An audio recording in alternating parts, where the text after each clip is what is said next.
जय हिंद, नमस्कार। मैं मोहन पाठक और आज बात करेंगे महाकुंभ की। महाकुंभ, कुंभ कथा, कुंभ कहानी, कुंभ की कहानी क्या है, कुंभ की शुरुआत कैसे हुई, इन सारी चीज़ों के बारे में हम सुनेंगे, जानेंगे और समझेंगे। कुंभ का महत्व समझेंगे, कैसे कुंभ की शुरुआत हुई ये भी जानेंगे। इसमें देवताओं असुरों के बीच की लड़ाई क्या थी, अमृत कलश के छलकने की वो कहानी क्या थी, चंद्रमा की गलती क्या थी और वो चार बूंदें कहाँ कहाँ गिरी जहाँ जहाँ आज कुंभ मनाया जाता है। वेदों या पुराणों में कुंभ मेले का जिक्र नहीं मिलता है, लेकिन दंत कथाओं की माने तो चंद्रमा की एक गलती को कुंभ मेले की शुरुआत की वजह मानी जाती है। इन्हीं सारी चीज़ों को हम डिटेल में जानने की कोशिश करेंगे और ये नहीं कि हम कहीं से भी आपको निराश नहीं करेंगे, क्योंकि आपको डिटेल एक्सप्लेनेशन महाकुंभ के बारे में मिलेगा। आपसे अनुरोध है कि अगर आप भारत के किसी भी कोने में हैं तो महाकुंभ में एक बार डुबकी लगाने के लिए अवश्य जाएं, क्योंकि आपके जीवन में कितनी बार ही महाकुंभ का आयोजन होगा, क्योंकि 12 वर्षों के बाद ही महाकुंभ आता है। अर्धकुंभ भी आता है जो 6 वर्षों के बाद होता है और महाकुंभ 12 वर्षों के बाद होता है। तो चलिए आइए हम अपनी कहानी पे चलते हैं। उससे पहले चैनल पर नए हैं तो एमपीएस हिंदी को सब्सक्राइब करके daily current affairs, news analysis के लिए हमारे साथ जुड़ सकते हैं। हम बात करते हैं कहानी तब से जब समुद्र में रत्न निकालने की बात देवता और दानवों के बीच हुई। बात यह था कि समुद्र के अंदर आज भी आप देखेंगे कि पर्याप्त मात्रा में खनिज हैं, पदार्थ हैं। तेल का शोधन भी आज वहीं से होता है, यानी कि धन, सब कुछ, वैभव, हर चीज़ समुद्र से प्राप्त होता है।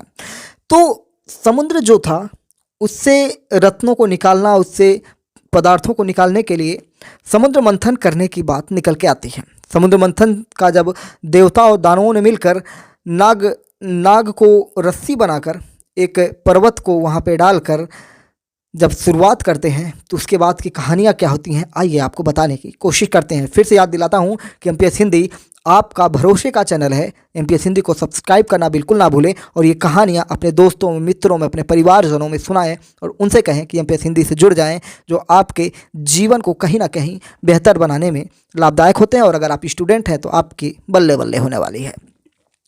समुद्र मंथन से निकलने जो बहुत सारी चीज़ें थीं उनमें से एक था अमृत कलश, और इसी को लेकर देवताओं और राक्षसों में युद्ध हो जाता है। राक्षसों ने देवताओं को हराकर अमृत पाने का प्रयास किया और हराकर उनसे अमृत अपने पास रख भी लिया था। यहीं से सारा खेल निकल के आता है, क्योंकि अमृत जो पी लेता है वो अमर हो जाता है। देवताओं ने इंद्र के बेटे जयंत को भेजा, जिसने पक्षी का रूप लेकर धोखे से अमृत कलश चुरा लिया और स्वर्ग में छिप गया। क्योंकि अमृत कलश दानवों के पास था, राक्षसों के पास था, और उसे लाना इतना आसान नहीं था, क्योंकि राक्षस भी काफ़ी शक्तिशाली हुआ करते थे। तो इंद्र का बेटा पक्षी बनकर जाता है और वो कलश चुरा के लाता है। जयंत के साथ 4 और देवताओं को भी इनके साथ भेजा गया था, जिनमें चंद्रमा को कलश को छलकने से बचाना था, कि कलश जब लेकर ये निकलेंगे तो उसको छलकने नहीं देना है, क्योंकि अगर कलश लेकर जल्दबाजी में आएंगे तो उससे अमृत गिर जाएगा तो क्या फ़ायदा होगा। सूर्य को कलश टूटने से बचाना था, कलश किसी भी प्रकार से टूटना नहीं चाहिए।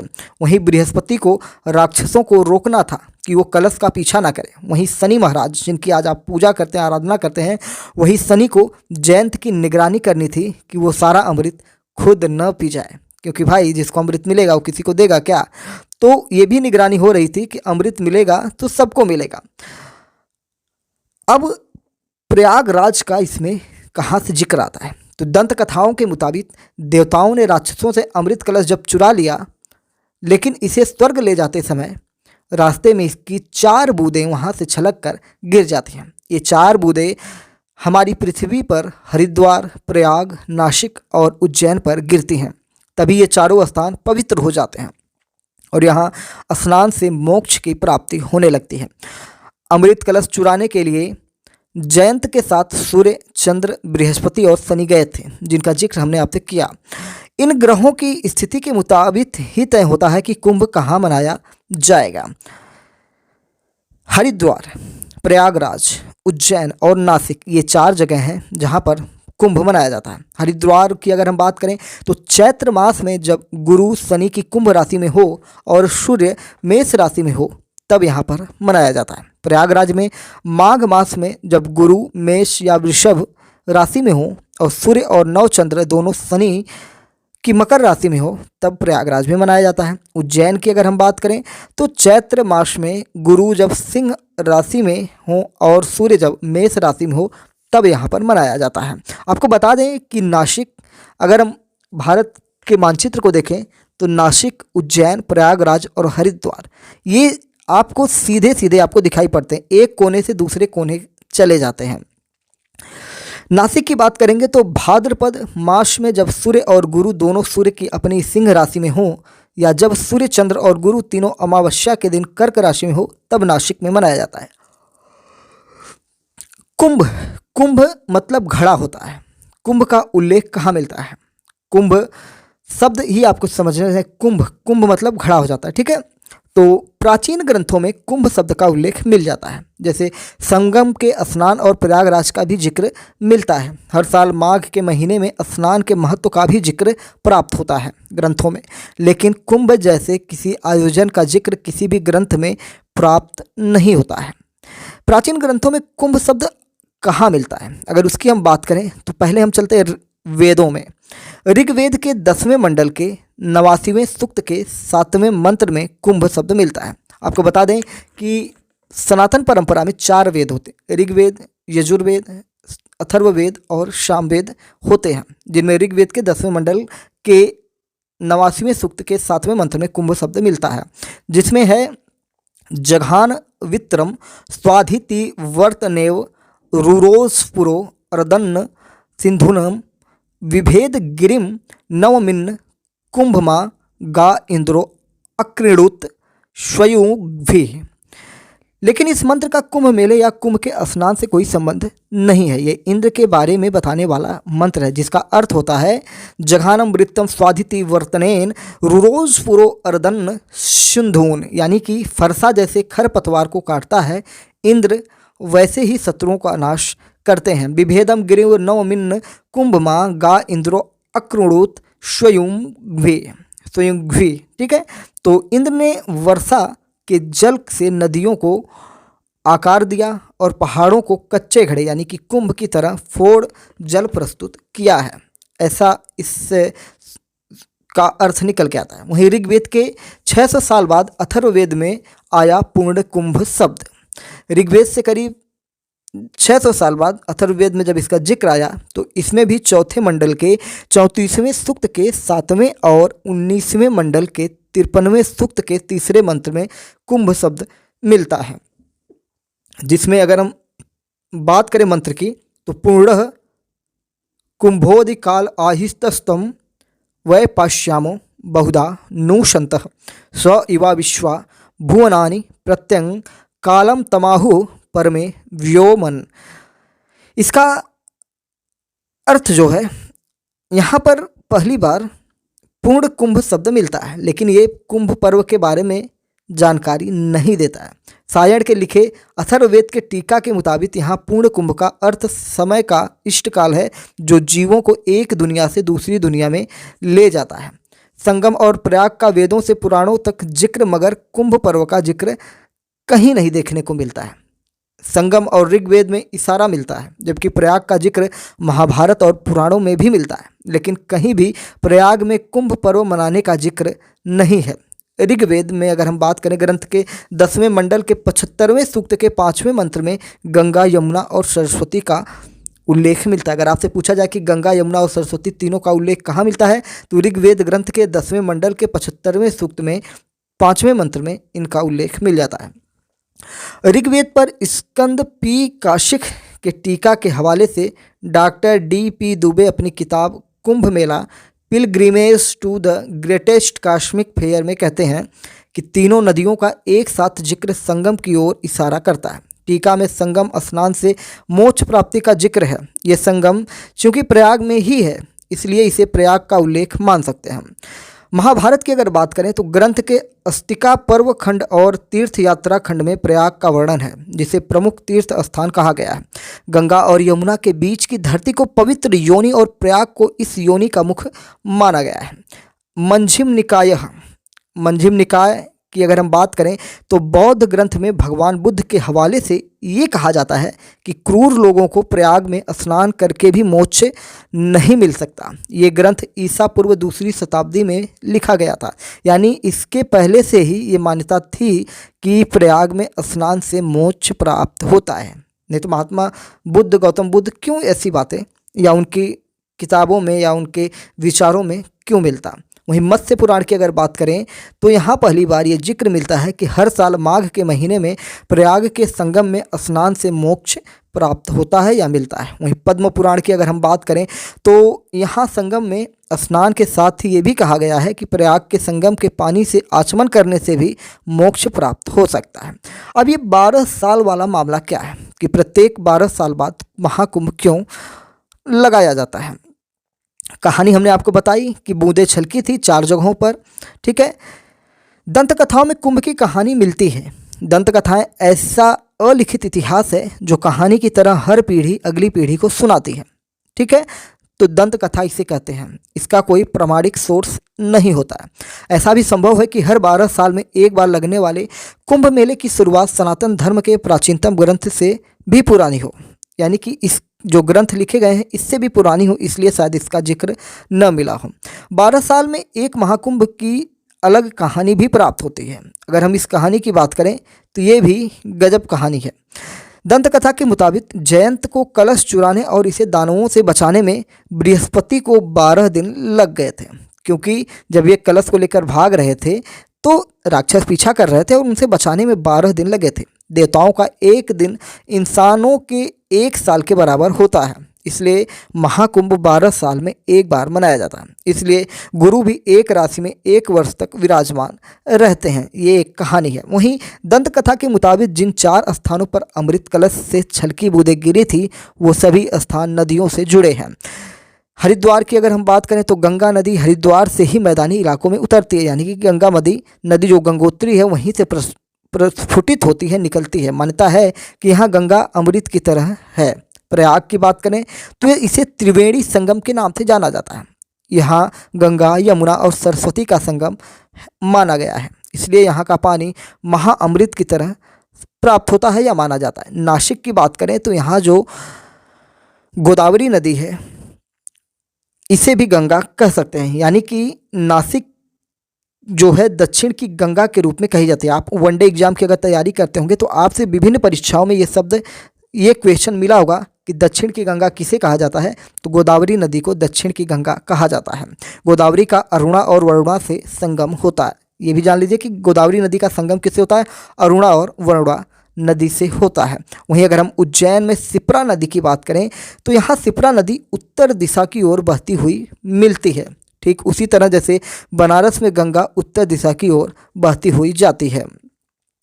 तो महाकुंभ का आयोजन क्यों होता है, महाकुंभ की शुरुआत कैसे हुई, ये वाली पहली कहानी तो हमने आपको बता दी। नेक्स्ट कहानी में क्या जानेंगे वो हम आपको अगले एपिसोड में बताएंगे, जिससे आपको चीज़ें पता चल सके। प्रयागराज के महाकुंभ में अखाड़े किस प्रकार से स्नान करते हैं, यहाँ पे क्या घाट हैं, ये सारी चीज़ें भी हम आपको शॉर्ट के माध्यम से या किसी अन्य माध्यम से बताने की कोशिश ज़रूर करेंगे। अच्छा, ये एक चीज़ तो हमने आपको बताना भूल ही गए। देवताओं ने असुरों के साथ मिलकर समुद्र मंथन क्यों किया था, समुद्र मंथन करने का कारण क्या था। तो पौराणिक कथाएं जो हैं वहाँ पे देवराज इंद्र अहंकारी हो गए थे, ऐसा प्राप्त होता है, और इसी वजह से उन्होंने ऋषि दुर्वासा का अपमान कर दिया था। दुर्वासा ऋषि उत्तर प्रदेश के आजमगढ़ जिले में दुर्वासा के नाम से इस समय वर्तमान में स्थापित जगह से ही आते हैं, यानी कि दुर्वासा ऋषि आजमगढ़ से हैं। दुर्वासा ऋषि का जब इन्होंने अपमान किया तो अपमानित होकर ऋषि दुर्वासा ने इंद्र को श्रीहीन होने का श्राप दे दिया, और इस कारण स्वर्ग का ऐश्वर्य, देवताओं का धन, वैभव सब कुछ नष्ट हो गया। दुखी देवता भगवान विष्णु के पास पहुंच जाते हैं। विष्णु ने कहा कि सांप को दूर करने के लिए असुरों के साथ मिलकर समुद्र मंथन करना पड़ेगा। मंथन से कई दिव्य रत्नों के साथ अमृत भी निकलेगा। अमृत पान से देवता अमर हो जाएंगे और स्वर्ग का वैभव लौट आएगा। विष्णु जी की बात मानकर देवराज इंद्र ने दैत्यराज बलि से बात की। दैत्यराज बलि भी रत्न और अमृत पाने की इच्छा से समुद्र मंथन के लिए तैयार हो जाते हैं। समुद्र मंथन के लिए वासुकी नाग की रस्सी बनाई गई और मदरांचल पर्वत की सहायता से समुद्र मंथन शुरू हो जाता है। ठीक है, जिस नाग की हम बात कर रहे थे वो वासुकी नाग थे। पर्वत की बात करें तो मदरांचल पर्वत था। ठीक है, समुद्र मंथन के एक एक करके कुल 14 मुख्य रत्न प्राप्त होते हैं। मंथन के अंत में भगवान धन्वंतरी अमृत कलश लेकर प्रकट हुए, ऐसा माना जाता है कि यह मंथन कई युगों तक चला था। समुद्र मंथन की कथा का संदेश अगर हम जानना चाहें तो ये कहता है कि जब हम परेशानियों से घिरे होते हैं तब हमें अपने मन का मंथन करना चाहिए। जब हम मंथन करते हैं तो सबसे पहले बुरे विचार दूर होते हैं और फिर हमारे विचार सकारात्मक बनने लगते हैं। हम जब कोई बड़ा काम करते हैं तब उसकी शुरुआत में कई दिक्कतें आती हैं। काम करते समय रत्नों की तरह कई पड़ाव, छोटी छोटी सफलताएं आती हैं और फिर अंत में अमृत यानी बड़ी सफलता मिलती है।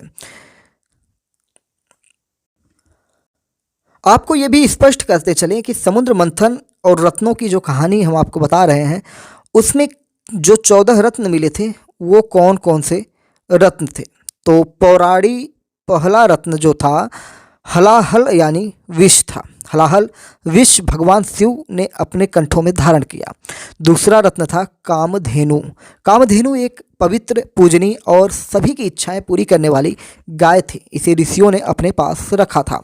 तीसरा रत्न था उच्चैःश्रवा घोड़ा। उच्चैःश्रवा घोड़ा मन की गति से चलता था, यानी कि आप बैठे हैं और आपने सोचा कि हम दिल्ली से अमेरिका चले जाएं और जैसे ही आपने सोचा आप अमेरिका पहुंच जाते थे।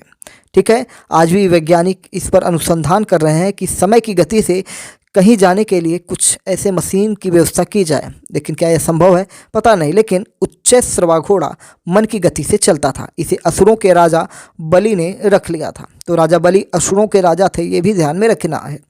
चौथा रत्न था ऐरावत हाथी। आपने बार बार सुना होगा कि इंद्रराज के पास एक हाथी है, ये वही वाला हाथी है। इस हाथी को देवराज इंद्र ने अपने पास रखा। पांचवा रत्न था कौस्तुभ मणि। इस मणि को भगवान विष्णु ने अपने हृदय पर धारण किया था। छठा रत्न था कल्प वृक्ष। कल्प वृक्ष ऐसा वृक्ष था, इससे आप जो कुछ भी मांगेंगे या कल्पना करेंगे वो आपको प्राप्त हो जाएगा। देवताओं ने कल्प वृक्ष को स्वर्ग में लगाया था जिससे स्वर्ग के लोगों की इच्छाएं पूरी हो जाएं। सातवां रत्न अप्सरा रंभा थी, एक सुंदर स्त्री। रंभा को देवताओं ने अपने पास स्वर्ग में रखा था। आठवां रत्न थी देवी लक्ष्मी। देवी लक्ष्मी वही धन की लक्ष्मी जिनकी पूजा आप करते हैं कि आपको पैसे प्राप्त हों, रत्न प्राप्त हों। आठवें रत्न के रूप में देवी लक्ष्मी जब प्रकट हुई तो उन्होंने भगवान विष्णु का वर्ण किया था और जिससे भगवान विष्णु से उनकी शादी हो जाती है। ठीक है, इसकी भी एक अलग कहानी है, बहुत ही मज़ेदार कहानी है, जिसमें क्योंकि देवी लक्ष्मी से भी विवाह करने के लिए बहुत सारे लोग लाइन में खड़े थे। नवा रत्न था वारुणी देवी। वारुणी यानी मदिरा को असुरों ने अपने पास रखा था। वारुणी का अर्थ होता है मदिरा, शराब। जो आपका ध्यान किधर है, मधुशाला इधर है वाला जो देसी ठेका होता है इस टाइप का। ठीक है, तो वही शराब, मदिरा। ठीक है, 10वां रत्न था चंद्र। भगवान शिव ने चंद्र को अपने मस्तक पर धारण किया था। 11वां रत्न था परिजात वृक्ष। ये थकान दूर करने वाला दिव्य वृक्ष था, इसे देवताओं ने लिया था। 12वां रत्न था पांचजन्य शंख। ये शंख भगवान विष्णु ने लिया था। 13वां और 14वां रत्न धन्वंतरी थे और अमृत कलश था, क्योंकि दो लोग आए, एक तो धन्वंतरी थे और उनके हाथों में अमृत कलश था। धन्वंतरी अमृत कलश को लेकर प्रकट हुए तो भगवान विष्णु ने मोहिनी का अवतार लेकर देवताओं को अमृत पान कराया था। ठीक है, अगले एपिसोड में हम जानेंगे कि मुगल बादशाह अकबर ने क्या किया था कुंभ में स्नान करने वाले लोगों के साथ। तो ये कहानी अगर आपको जाननी है तो आप नेक्स्ट एपिसोड के लिए प्लेलिस्ट के विजिट कर सकते हैं। हमने प्लेलिस्ट बना दी है, तो आप महाकुंभ की कहानी यहाँ पर जान सकते हैं, समझ सकते हैं। फिर से याद दिलाऊंगा, चैनल पर नए हैं तो एमपीएस हिंदी को सब्सक्राइब करके डेली करंट अफेयर्स और न्यूज एनालिसिस के लिए हमारे साथ जुड़ जाइए। जय नमस्कार, भारत माता की जय।